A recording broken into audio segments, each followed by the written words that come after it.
Dwarves, you say? What a truly troublesome lot they are.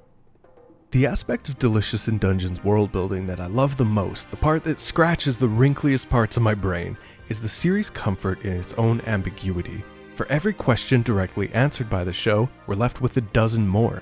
And I love that. The gradual drip feed of information makes the final reveals hit that much harder, especially when we've been given all the pieces subtly to figure it out ourselves.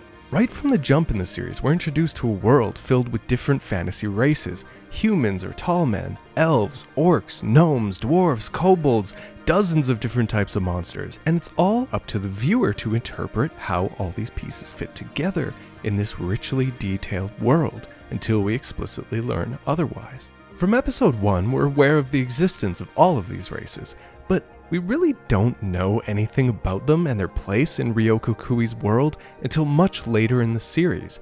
As of episode 21, with the introduction of the Canaries and the Western Elves, it's starting to become more clear that the Elves might not exactly have other races' best interests in mind, to put things lightly, and we're slowly learning about different regions and cultures of tall men, both the northern region that the Todans are from, and the eastern region that the Shuro Squad calls their home. And of course, the strange immortal world in the dungeon itself, the Golden Country. But the race that we actually might know the least about in this entire series is a race that's been hiding in plain sight right from the beginning. Dwarves. And it's dwarves that I want to talk about in this video. Who are they? What are they? What do they mean to this story, to this world? And to take a look at the dwarf that's front and center, the highlight of the show, in more ways than one, Senshi. Senshi, in a lot of ways, is the heart and soul of Dungeon Meshi. His cooking is obviously the highlight of every single episode, and his words of wisdom and fatherly advice are the moral compass to which the story is framed. But despite Senshi being with us from the very beginning of the show, we really don't know anything about him. He's been in the dungeon for 10 years, but as we're learning with elves, what's 10 years to a long living race?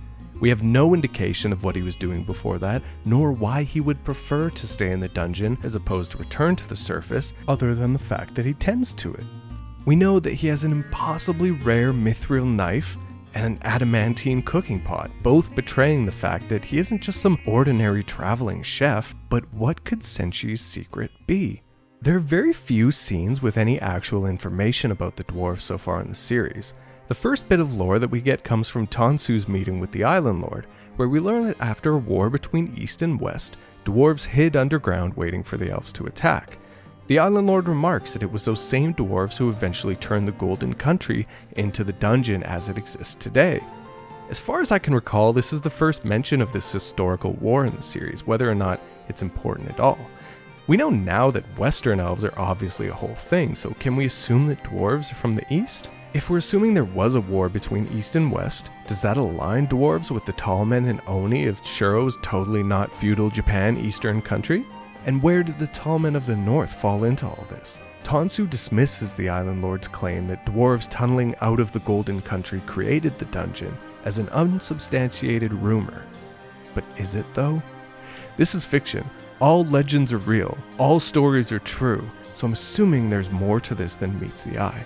The real hint of something here is that the Island Lord mentions that the descendants of those very same dwarves are still said to inhabit the dungeon to this day. So could Senshi be a descendant of those dwarves? Let's take it even further. Is Senshi one of those dwarves? We're learning that souls are trapped in the dungeon and immortality isn't exactly off the table anymore. Could Senshi be from the Golden Country? In episode 14, when Kabru is going Kabru Private Eye, totally not a stalker on the Toden party, recalling everything that they were doing up until now, he asks the dwarf of his group whether or not they know anything about Namari. The dwarf recalls that Namari is something of a nepo baby of an infamous dwarf dubbed the Weapons Dealer, and I hope to God that is not his government name, because if you're a 4-foot guy named Weapons Dealer, tough life. While working for the Island Lord, it was found out that Weapons Dealer was embezzling funds, which obviously caused some huge tension between the Island Lord and the dwarves of the island as a whole. She mentions that after the incident, the Weapons Dealer disappeared, and the rift with the Island Lord has given all dwarves of the island a bad reputation ever since. Now, it seems like a bit of throwaway dialogue, so I'm not sure how much to actually read into this, but what happened to the Weapons Dealer? The fact that he disappeared without a trace could mean that he was punished, maybe executed by the Island Lord, or it could also mean that he escaped and went into hiding. And where better to hide than the dungeon itself? And what could this notable figurehead have been embezzling money for? What would they need the gold for? We could take a few guesses at what the weapons dealer's trade would be. Would the other dwarves need materials and resources in order to continue tunneling in the dungeon? Now, back to Senshi. We're not really sure on the whole timeline of events here, but 10 years could completely check out with the Island Lord's banishment of the weapons dealer and the discrimination on the dwarves in general.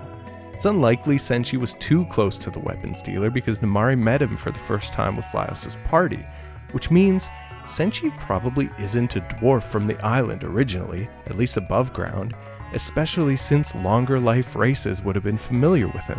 In the same way that Kabru seems to know everybody around town, implying a certain level of familiarity among adventurers of the island, certainly someone would be at least vaguely aware of Senshi, right? Senshi also has some gear totally unbecoming of some random adventurer. Namari remarks at the rarity and quality of Senshi's adamantine pot, and questions how or why Senshi would even have it in the first place. Senshi said it was an old shield that didn't serve him anymore. But where could he have gotten the shield? Might it have been a shield of one of his dwarven comrades? In the fight with the Red Dragon, Senshi pulls out a one-of-a-kind, impossibly crafted mithril knife. And that begs the question, where does a humble dungeon chef even get equipment like this? Maybe from some sort of weapons dealer? That was so stupid. Why'd I write that in like that? Another thing that strikes me interesting about Senshi is his familiarity with people who don't go back to the surface. The criminals, the orcs, all of the sketchy individuals that frequent the illicit marketplaces. Now, Senshi didn't seem like a stranger to the orcs. He didn't seem like a stranger to any of the bandits. It seemed like they all were pretty familiar with him. Is Senshi maybe also on the run? Is Senshi maybe a criminal? Mikbel is right. They smell dangerous.